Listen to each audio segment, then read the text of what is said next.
Pues me di cuenta que cuando llegaba a casa, en lugar de mirar libros de células, pues miraba libros de coctelería, ¿no? Y una noche a las 3 de la mañana dije, Marc, tienes que hacer un pensamiento aquí porque esto hay una señal divina. Pues por casualidades de la vida, los hermanos Adrià pues cometen el estúpido error de contratarme, ¿no? Siga, ¿no? Entonces, como eres curioso, eres creativo, y como eres creativo, eres curioso. Entonces ahí ya fue cuando descubrí la cruda y triste realidad del empresario hostelero. Bueno, hay un gran error que es acomodarte, es decir, creo que la hostelería no perdona.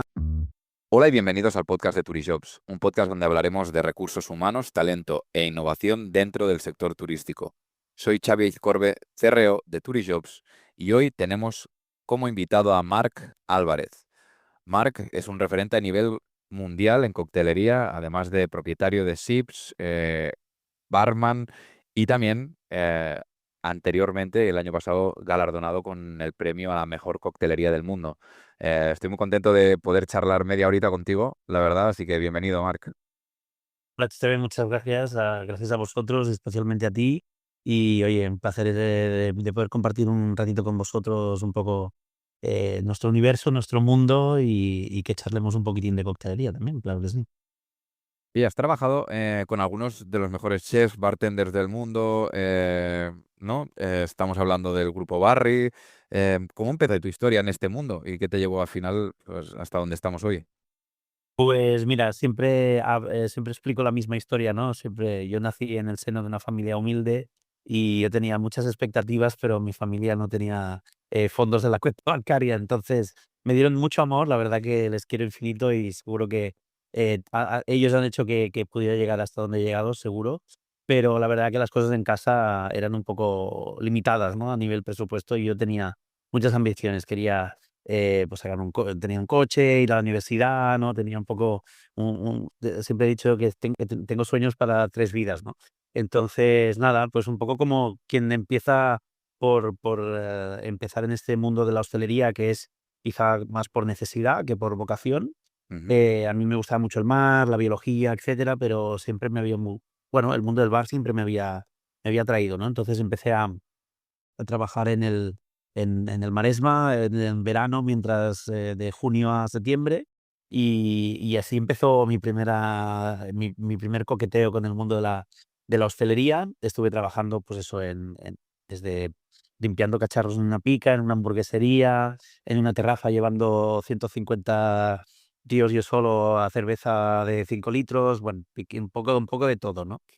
Lo único que sí, cuando empecé aquí ya en Barcelona a trabajar, fue cuando estaba en la universidad, que ya, bueno, vi un poco que esto de la coctelería me gustaba mucho. De hecho, en el Maresma ya había hecho algún cameo en la barra con la coctelería y vi que esta disciplina de la hostelería me gustaba muchísimo, ¿no? Entonces, a partir de ahí dije: "Coño, pues vamos a hacer un curso o algo, ¿no? Vamos a intentar". Entonces empecé a hacer un cursillo muy muy cortito, porque siempre digo lo mismo, yo soy un intruso en la hostelería, no he estudiado ni una carrera, ni he estudiado un máster. Yo he estudiado repasando vasos y copiando al de al lado, ¿no? Como siempre digo. Entonces yo he tenido profesión, no he tenido formación, y tan mal no me ha ido. Muy mal no, pero no, hay que estudiar. Pero en principio, la verdad que fue este el inicio de la carrera. Y cuando estaba en biología, pues me di cuenta que cuando llegaba a casa, en lugar de mirar libros de células, pues miraba libros de coctelería, ¿no? Y una noche a las 3 de la mañana dije: "Marc, tienes que hacer un pensamiento aquí porque esto hay una señal divina que te está dando en toda la cabeza de tu espabila, que esto no es lo tuyo, y vete a la coctelería, que creo que no te va a ir tan mal", ¿no? Y allí empecé, pues, ya a especializarme más, a hacer más cursos, a intentar entrar en barras que fueran únicamente de coctelería, y a especializarme un poco más, pues, en lo que es la parte de cócteles, ¿no? Y poco a poco, pues, empezando en pequeños bares, como en el Rush, que estaba en el Borne, después algo más grande. También tenía muchas curiosidades de ver barras diferentes. Estuve casi 1 año y medio, casi 2 años en Xoco, en Barcelona, Ujú. trabajando de coctelería ahí también, hasta que al final, un buen día, pues por casualidades de la vida, los hermanos Adrià, pues, cometen el estúpido error de contratarme, ¿no? Entonces, pues nada, y ahí duré 10 años, básicamente. Y fue súper bonito esa parte de mi carrera. Es dura porque evidentemente trabajar con los Adrià es un tema muy exigente, pero hostia, aprendes latín, macho, es una pasada lo que la escuela que llega a ser esto para una persona, ya no tanto en cuanto a la técnica entre la receta, sino la sensibilidad que aprendes, el respeto y el cariño por el cliente y por la profesión. La verdad que fueron sí, 9 años y medio llenos de trabajo, de esfuerzo, pero siempre digo que el Marc que hay hoy en día es fruto de la gestación que pasé por los años del barri y, bueno, pues conocer a Albert, que para mí fue la persona que tenía cada día delante y después también a Ferran, evidentemente, que son 2 personas que pensando son unas bestias pardas. Y después también todo el equipo del barri, ¿no? Que también allí no había ningún tonto, ¿eh? O sea, todos, el que menos hacía barcos en un, ¿sabes? En una botella. O sea, que realmente fue una época muy bonita, pero que después, como todos los que amamos la creatividad va asociada directa y impepinablemente al mundo de la curiosidad, ¿no? Entonces, como eres curioso, eres creativo, y como eres creativo, eres curioso. Y una de las curiosidades que tenía era experimentar qué pasa cuando en lugar del bar, o el restaurante lo tiene otra persona, lo tienes tú, ¿no? Entonces me Ujú. faltaba un poco esa fracción de esta relación más empresarial y no tan dependiente de otra persona. Y fue cuando me lié la manta a la cabeza y empecé, pues, Drinks Atelier, que fue la asesoría que tenía aquí en aquel momento, y después ya también a proyectar el proyecto de Sips, que también estaba en mente, ¿no? Entonces ahí ya fue cuando descubrí la cruda y triste realidad del empresario hostelero, que no es fácil, pero la verdad que me ha dado mucha felicidad, me ha llevado a donde estoy y estoy súper contento porque además he descubierto que además los números servían para algo, como decía mi profesor de matemáticas, y realmente ahora tengo esta fracción dividida entre creatividad y gestión y contabilidad, que me lo paso absolutamente como un niño pequeño, vaya, en la guardería. Claro, aquí luego entraremos en la parte más empresarial, pero ahora mismo se habla mucho de este concepto que mencionabas al principio de gastronomía líquida y ¿Mm? obviamente se te asesoría con él pues muy de cerca, ¿no? ¿Cómo lo defines y sobre todo luego cómo lo aplicas en SIPS? Porque al final es solo la técnica o también una forma de entender la experiencia, Es una ¿no? perspectiva, ¿no? Es que Sí.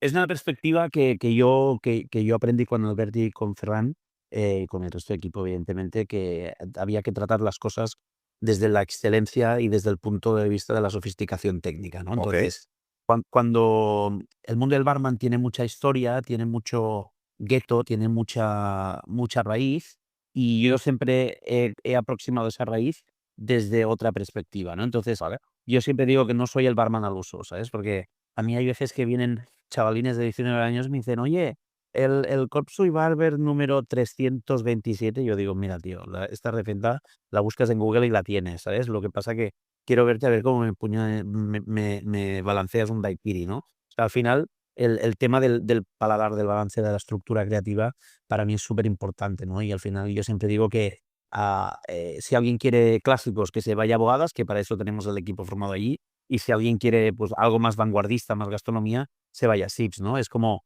que a veces me hace gracia, que ahora no quiero hacer el puchero, pero que a veces gente viene a Sips y dice: "No, yo quiero un cóctel clásico". Ostras, pero es como ir a un hermano Roca y decirle: "Tío, quiero unos espaguetis con tomate". Oye, pues sí, sí que esto fue a hacer, pero igual no es el sitio ni el momento, ¿no? Ya. Entonces, yo siempre he tenido Sips, al final, fuera bromas y cachondeo, es para mí la parte donde yo he podido aplicar el conocimiento que yo arrastraba, tanto incluso de la ciencia, que me ha ayudado muchísimo a entender muchos procesos, sino que además este proceso lo entendía molecularmente, lo entendía conceptualmente cuando pasé por los ADIA, y después tenía la posibilidad de aplicar todo este conocimiento a este prisma más barman, más coctelería, más cóctel, ¿no? Y eso es súper guay, ¿no? Porque al final lo que me ha pasado a mí en Sips es poder explotar, digamos, pues muchas facetas de mi trayectoria y de mi historia personal y profesional a un sitio, ¿no? Y sobre todo, para los que no conozcan Sips, Sips está dividido como en 2 núcleos, ¿no? El núcleo delante, que es quizá lo que se ha visto más en redes y en prensa, que es la parte Drinkery House, que lo que pretendía era, el lema era muy sencillo, cócteles, con una alta elaboración técnica, pero con un ambiente y un precio prêt-à-porter, ¿no? Es decir, nosotros estábamos vendiendo lo mismo que en Londres se vende a 30 pounds, que no euros, lo estábamos haciendo aquí a 12, 14 euros, ¿no? Entonces, al final, es una parte muy, muy, muy prêt-à-porter. Y después la parte interior, que es esencia, que es, si no estoy mal, y evidentemente siempre hay alguien que no conoces, pero es de los primeros menús degustación líquidos del mundo, ¿no? Es decir, al final es una experiencia completamente líquida donde juegas con la coctelería desde otro punto de vista, ¿no? Es decir, entiendo que no es la coctelería al uso para irte a tomar una copa, un Negroni o un Daiquiri cada viernes y cada sábado, Claro. sin problema, es para eso ya tenemos la parte de adelante, pero la parte de atrás es un poco digamos, la culminación de mi carrera a nivel de esta relación de gastronomía, aplicada al mundo líquido, ¿no? Es decir, intentar ver desde un punto de vista más gastronómico algo que es puramente coctelería. Justo has mencionado cómo en realidad habéis revolucionado el mundo de la coctelería con una propuesta innovadora, pero a la vez accesible, ¿no? A muchísimos bolsillos. Totalmente. Eh, en un mundo donde te diría que las coctelerías buscan la exclusividad, vosotros al final habéis conseguido eh, ser algo totalmente distinto y diferente. ¿Cuál es la clave para lograr ese equilibrio, ¿no? Entre lo exclusivo y lo cercano? Porque tú mencionabas también antes qué bien te lo pasas con el tema de las cuentas y los números y etcétera, y cómo has conseguido esto, cómo fue ese enfoque para crear SIPS. Mira, yo creo, se ve que hay una palabra clave en el mundo de la coctelería y también en el mundo empresarial, que es la palabra balance, ¿no? Es decir, un balance de resultados o un cóctel puede estar balanceado, ¿no? Y el concepto también necesita un balance. Es decir, eh, nosotros en SIPS o en todos los proyectos que yo no estoy metido, siempre intento buscar algo que es muy complicado, que es ser objetivo en establecer un precio respecto al valor del producto que tú estás vendiendo. Eso es complicado, pero al final es nuestra magia, ¿no?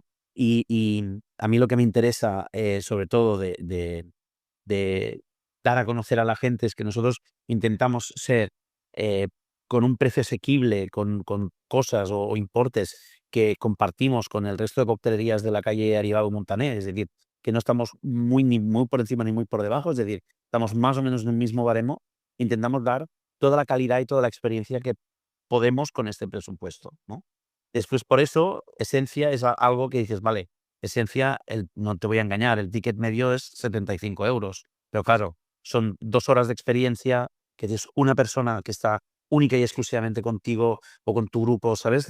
Interaccionando, explicándote la evolución de todos los líquidos, de las secuencias, de lo tal. Entonces, claro, al final, eso también tienes que darle un valor. Si a eso le pusiéramos 12 euros, seguramente estaríamos devaluando nuestra propia propuesta, ¿no? Y entonces creo que esto también es para mí un llamamiento a la hostelería de siempre entender que todo tiene un precio y tiene que ser un precio justo para todos, tanto para el cliente, pero también como para el hostelero, que al final no es fácil, para nada, evidentemente, pues hacer los números hoy en día, ¿no?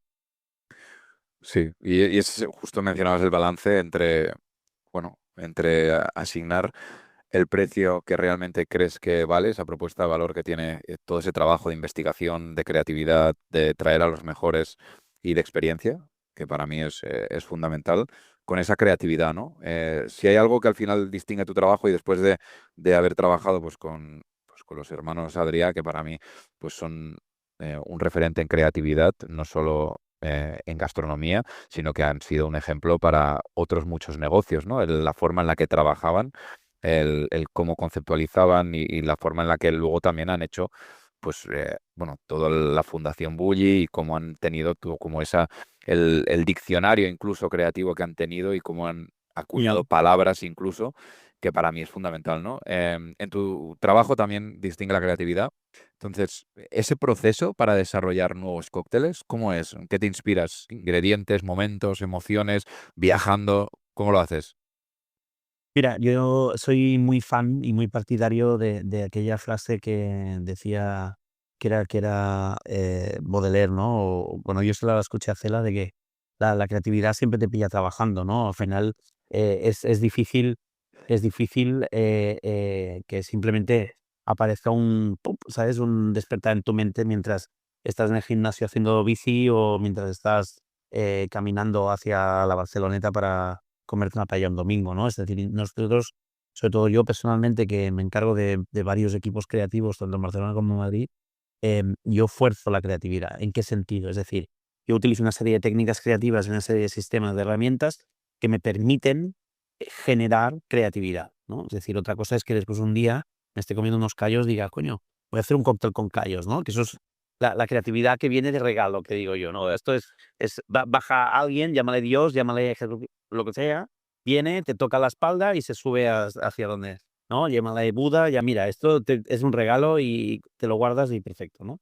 Pero al final nosotros, por ejemplo, lo que utilizamos mucho es el desconectar o que no quiero decir la palabra, pero desestructurar o deconstruir para volver a construir. Lo que hacemos básicamente es sacar la vajilla, sacar el ritual de servicio, sacar el líquido, sacar el balance, sacar el complemento o el garnish o la decoración, sacar el tema el concepto histórico, la cultura, etcétera. Lo separamos todo, hacemos una batería de sistemas creativos que nos ayudan desde el brainstorming hasta mind mappings para poder, digamos, acumular toda la información. Y una vez esta información está como muy conectada en puntos, lo que hacemos es, como diría nuestro amigo Steve Jobs, conectar los puntos. Y estos puntos solo se pueden conectar mirando hacia atrás. Es decir, con el trabajo ya hecho, de lo que has hecho anteriormente, pues tú acumulas y después dices, ostras, es que mira, tengo un clarificado de kiwi, que resulta que el kiwi va muy bien con estragón y que además tengo un tema de hierbas aromáticas que me va muy bien con una carcasa que tengo con forma de vajilla, que es como beber y oler a la misma vez y no sé qué, ¿no? Entonces, al final, tú no te inventas ese cóctel de una forma lineal del principio al fin. Lo que haces es tener estructuras que van por separado, que al final consigues aterrizarlas y que cohesionan en un Big Bang creativo que dices, vale, coño, de puta madre, esto con esto, con esto y con esto, acumula toda esta nueva información que es en sí un producto nuevo con mucha, ¿sabes? Con mucha información. Y eso es cuando pasas de ver algo bueno a algo realmente diferente y acojonante, ¿no? Esto es un poco la técnica que uso, bueno, sobre todo yo y que intento trabajar con los equipos que estoy y que, bueno, de momento nos funciona. Sí, toquemos madera. Oye, justo antes mencionabas que sois sí, el primer, ¿no? Menú degustación líquido del Sí. mundo. Y cada vez más, y está clarísimo, pues se ve más esta fusión entre coctelería, gastronomía, y los cócteles sobre todo ya no son solo bebidas, sino parte de esa experiencia, ¿no? Completa. Antes se hacía solo el maridaje con vino y ahora pues el mundo de la coctelería realmente está entrando con muchísima fuerza. ¿Cómo ves el futuro de esa evolución? Es decir, ¿tú ves ahora mismo Esencia como la evolución máxima en estos momentos de lo que es la gastronomía líquida, o ves ahora una tendencia más allá de quizás em, simplemente el cóctel, la creatividad, sino que tiene que ver también quizás no sé, el espacio, las visuales, no lo sé. ¿Cómo lo ves? Creo, al final, creo que es sencillo, ¿no? Y yo creo que, por ejemplo, el último proyecto donde estuve con Albert, que era Enigma, ¿no? Que es una concatenación de unos arquitectos que son la bomba, que son RCR, con una gastronomía que es la bomba, que es de Albert, más la gente que hacemos ¿no? Que estaba yo en el proyecto Líquido conjuntamente con Cristina Gras, mi yerno, y hacíamos, es una experiencia de principio al fin que combinaba y que además no nos pisábamos para nada, era súper bonito esta combinación de cócteles con bebida, con vinos y tal. Claro, esto es mágico, ¿no? Y yo creo que al final, hacia donde apunta el futuro, no es que te inventes la nueva aceituna esférica del mundo del cóctel, que creo es muy complicado, requiere de muchos recursos y de mucha dedicación, sino que creo que, como nos pasa en Esencia, que hemos querido pues hacer una propuesta muy diferente. Es decir, la aproximación al mundo de la bebida es una aproximación completamente diferente a lo que hacen en otros bares y en otros sitios. También sabemos que es una aproximación muy peculiar y es muy diferencial. Entonces, también, siempre digo yo lo mismo, que no eres un bote de Nutella, no puedes gustar a todo el mundo. Entonces, yo entiendo que haya, en esencia, gente que venga y diga, oye, mira, esto no es para mí. Oye, lo entiendo perfectamente porque si gustáramos a todo el mundo, algo estaríamos haciendo mal. Porque Ya. siempre he pensado que en el mundo de la creatividad, y ahora, igual esto es una paja mental mía, Xavier, pero siempre pienso que ¿sabes cuál es la buena creatividad? La que realmente es la creatividad de hacer un copy-paste de lo que había hecho otro tío antes. Es que Mm. si tú ves una cosa, pruebas una cosa y no tienes 3 segundos de adversión, es que no es lo suficientemente diferente como para que sea innovación de verdad, ¿sabes? Es decir, si tú pruebas algo y dices, ¡guau! Esto qué bueno está. Sí, está bueno, pero porque es fácil. Pero si realmente es algo que te causa unos 3 segundos de, no de vómito, del rollo de, qué asco, no, sino de, hostia, ¿Qué es esto? ¿qué es esto? ¿Sabes? Esta incertidumbre de 3 segundos de decir, tío, no sé si te odio o te amo, ¿sabes? Pero estoy ahí que eso es donde se diferencia la innovación del copy-paste de otra persona que ya ha hecho antes algo, ¿no? Entonces, esto es un poco lo que nos gusta provocar en esencia, que hay ciertas cosas, yo que sé, el Bloody Mary de erizo, ¿no? Hostia, coges y destilas un vodka con erizo que sabe a mar, a yodo, ¿sabes? Ahí a tope, con el zumo de zanahoria, que además es medio dulce, ¿sabes? O sea, ves caras a veces que dices, wow, a este tío lo hemos dejado 3 segundos un poco en system, ¿sabes? Y cuando vuelve en sí dice, wow, este es el mejor Bloody Mary que me he probado en la vida, ¿no? Entonces dices, vale, aquí lo hemos hecho bien, porque hemos generado esos 3 segundos de duda de no sabía si me lo iba a tirar por la cabeza o si no realmente le iba a gustar, ¿sabes? Porque en el fondo yo creo que te tienes que decodificar, ¿no? Cuando te sorprende muchísimo ver algo que no has probado nunca, son texturas distintas, sabores distintos combinados. O sea, claro, el cerebro necesitas, como esos, lo que dices tú, esos 3 segundos de entender qué está pasando. Necesita hacer conexión sináptica. O sea, tú cuando aprendes o tienes una experiencia, hay una nueva conexión neuronal. Entonces, y esto, ¿sabes? Tiene un proceso, ¿no? Y al final nosotros Sí. nos gusta jugar un poco a ese rollete de que ya doy cosas facilonas, para que la peña no se me cabree y tal, ¿eh? Pero después tengo como 3 4 puntos en el menú ¿no? Esto es lo que, oye, mira, eh, en ostras, ahora ya te lo diré. Estoy mayor, macho. Eh, Aduriz, ¿no? Sí. Pues, a mí aparte de evidentemente de los de Adrià y de muchos coños, pero este tío me parece un tío, o sea, que es increíble, ¿no? Y yo tuve la suerte de estar 2 días con su equipo creativo hace tiempo, con un tema de unas marcas y tal, y me explicaba lo que hacían del el plato este que tenía, que era una gota de salsa de reducción de carne. La traían al final del menú, no tenías cuchara, no tenías pan, si le preguntabas pan, no te lo daban y simplemente no te decían nada. Y la peña tenía que llegar a la conclusión de que tenían que coger el plato y lamer la reducción de carne.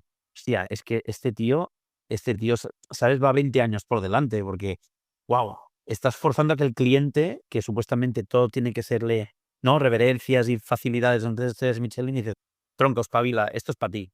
¿Qué harías? Piensa como niña de 5 años y aciertas. Hostia, no hay nada más bonito en la vida que esto, ¿sabes? Que dices, wow. Estas son las cosas a mí que me gustan y que intentamos hacer también un poco aquí en Sips, porque nos va un poco el rock and roll. O sea, que quedáis todos avisados, ¿eh? Casi una amenaza. No, no, a mí me encanta. A ver, claro, entrando en el plano más empresarial, lo has mencionado tú. La hostelería no es fácil, pero Sips ha sido un éxito brutal, siendo reconocido entre los mejores bares del mundo. ¿Cuáles son los mayores aprendizajes que te ha dejado este proyecto? Y luego también errores a evitar, que yo creo que son...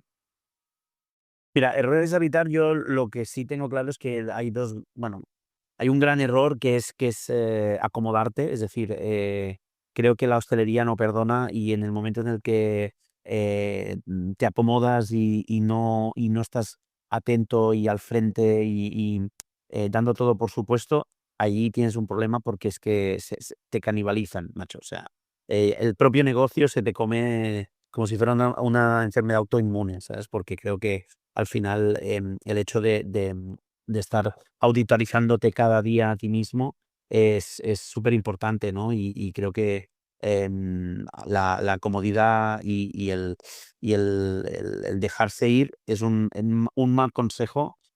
No sé si para todos los negocios, pero para la hostelería te aseguro que sí. Y errores, bueno, errores te puedo explicar 1000, ¿no? Es decir, desde tiempos de reacción, de cosas que no hemos hecho bien, de cuando te dan, por ejemplo, ¿no? Un número uno del mundo, se te viene todo encima y no eres capaz de decir, oye, ¿qué estamos haciendo? Vamos a centrarnos, ¿no? Vamos a, sobre todo, marcar una línea, tener objetivos. Creo que al final todo, y que hablemos de coctelería, de creatividad, etcétera, pero el management de una empresa de hostelería tiene que ser como un project manager, ¿no? Es decir, oye, ¿qué objetivos tenemos este año? ¿Qué presupuesto hay?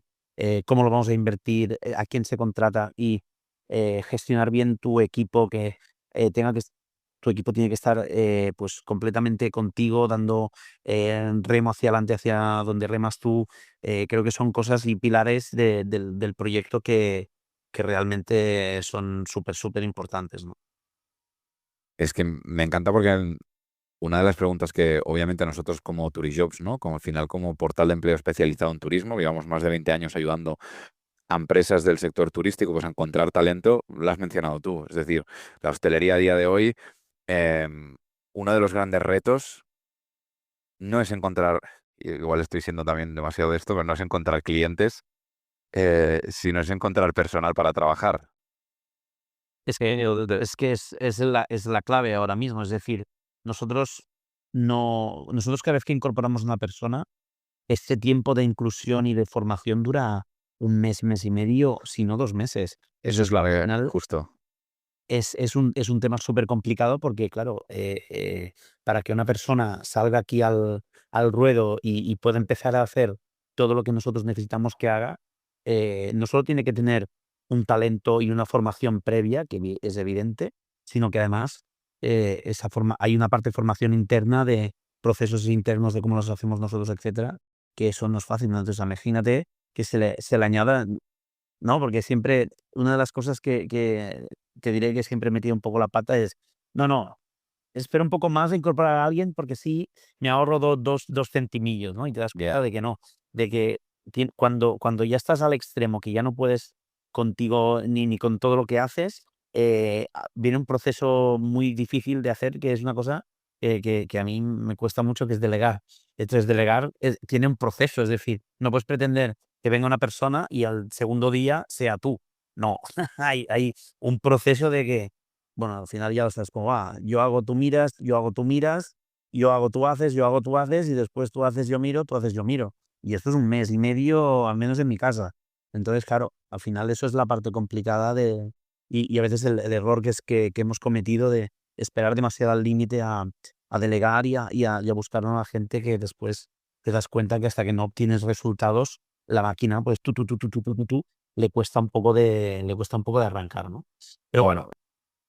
Y en una coctelería como Sips o un proyecto como Esencia, donde la excelencia es clave, hablabas de estos mes y medio, 2, para una persona, para prepararla, ¿no?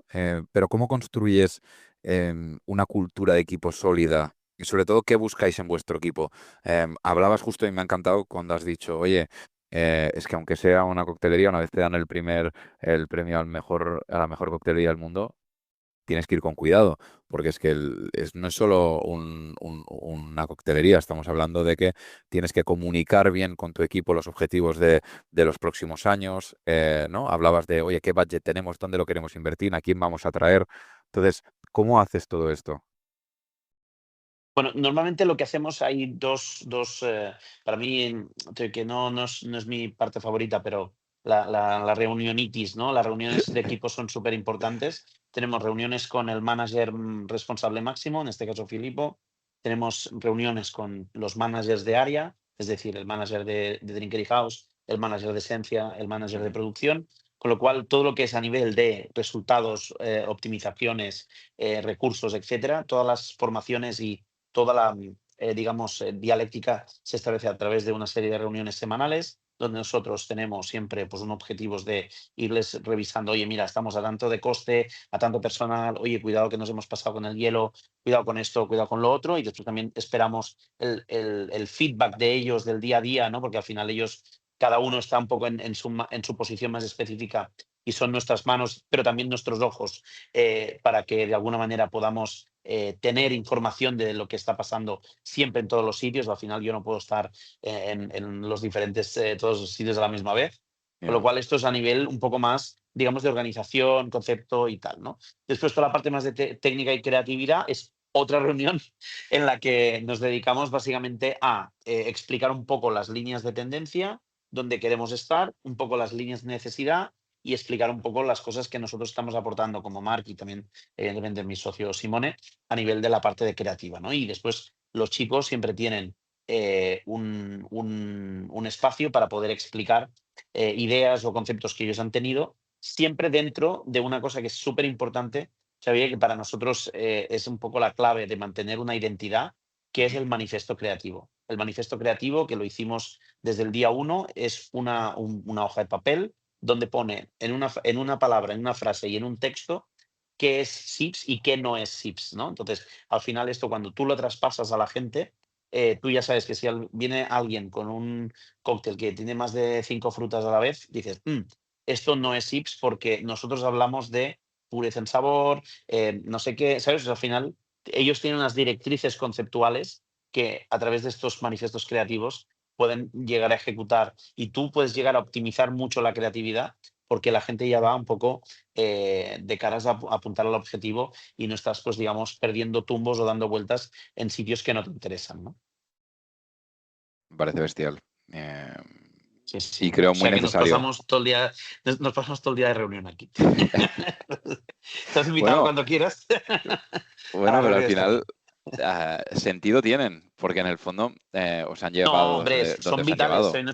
No es que tengan, no es que son vitales para nosotros, porque Claro, al final el hecho de que nosotros no podamos explicar y trazar la línea hacia donde queremos que vaya el negocio a nivel numérico y después lo mismo en la parte creativa, y además que son dos cosas que se solapan, para nosotros no existe la posibilidad de hacerlo de otra manera, ¿no? Porque al final, pues creemos que de alguna manera tenemos que ser un equipo y ser un equipo implica que vamos todos remando hacia la misma dirección.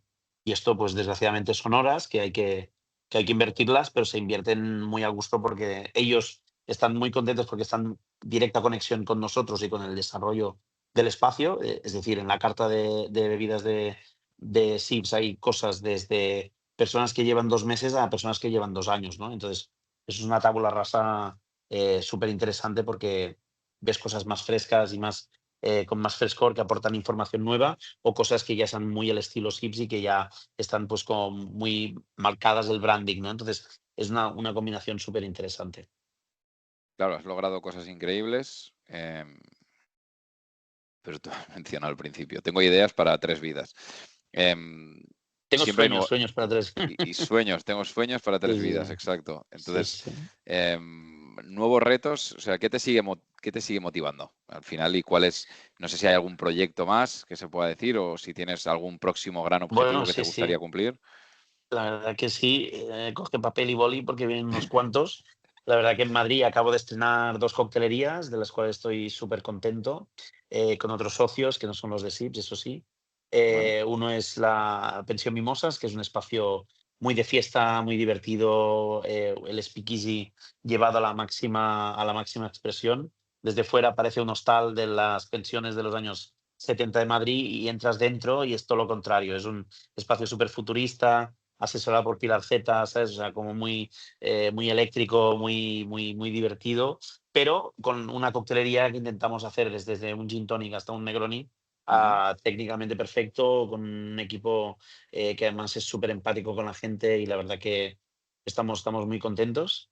Después está el proyecto de Fluid, que también está en Madrid, este, en este caso en Plaza España, un espacio donde hay una combinatoria entre arte, una curaduría artística a través del collective, una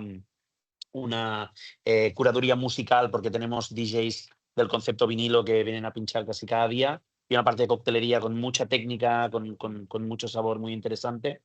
Evidentemente algo parecido a lo que pasa en SIPS. Bueno, al final es que yo también estoy un poco en el medio y cuando la cabra tira al monte, pues tira al monte, ¿no?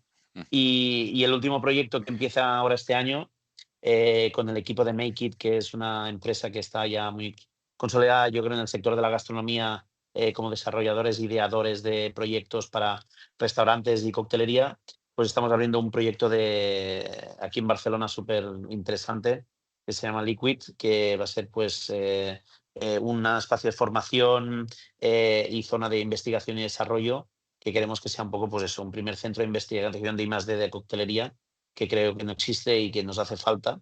y de la mano de gente genio como de la gente de Make It y de mi parte, pues bueno, yo creo que al menos será divertido.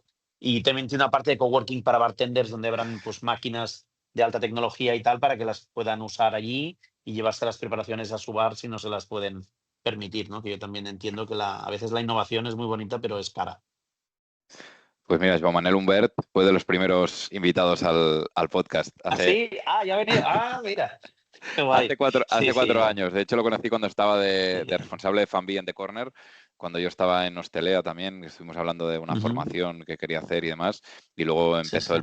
el proyecto de Make It, y la verdad que Sí, o sea, sí. son gente también que es increíble lo que están haciendo para la gastronomía, Pues desde nos otro hemos juntado el hambre con las punto ganas de de vista, comer ¿no? esta vez. O sea que sí, sí, Es no, y espectacular. tenemos mucha ilusión.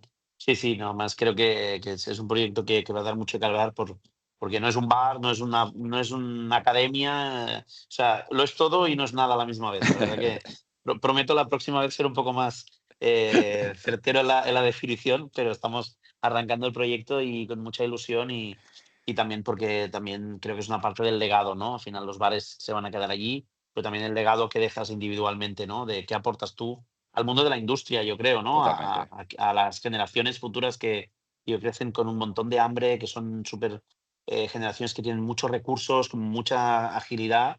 Y la verdad que me gustaría, siempre digo, ¿no? Me gustaría dejar este mundo de la hostelería infinitamente mejor de lo que yo me lo encontré cuando empecé, que francamente era duro y no era para cualquiera, ¿sabes? Totalmente.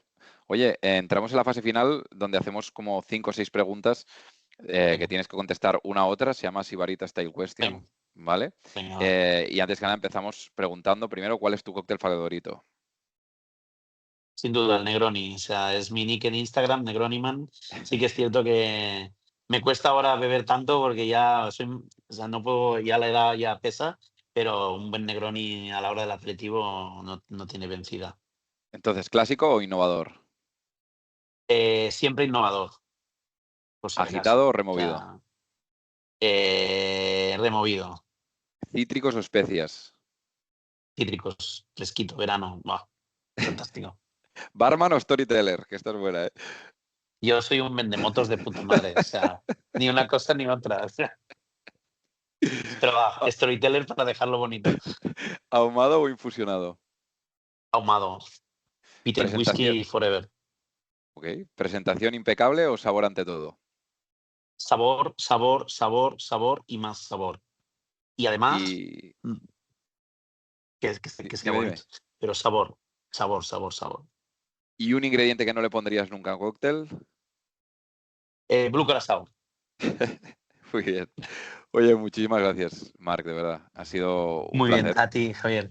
He Igualmente, aprendido muchísimas muchísimo. gracias por esta ventanita al mundo y agradecido de haber estado aquí un ratito contigo. Nada, y te vendré a ver. Ya te he dicho que era una Cuando asidua del quieras, aquí Boadas. estamos. Te vendré a ver al SIP seguro. Cuídate mucho, Marc. Gracias. Fantástico. Muchas gracias. Y a los Un que nos estáis abrazo. escuchando, no olvidéis suscribiros al podcast de Turijobs, el primer podcast de recursos humanos del sector turístico en España, y compártelo si te ha gustado. Muchísimas gracias. Nos vemos la semana que viene y recuerda, people make the difference.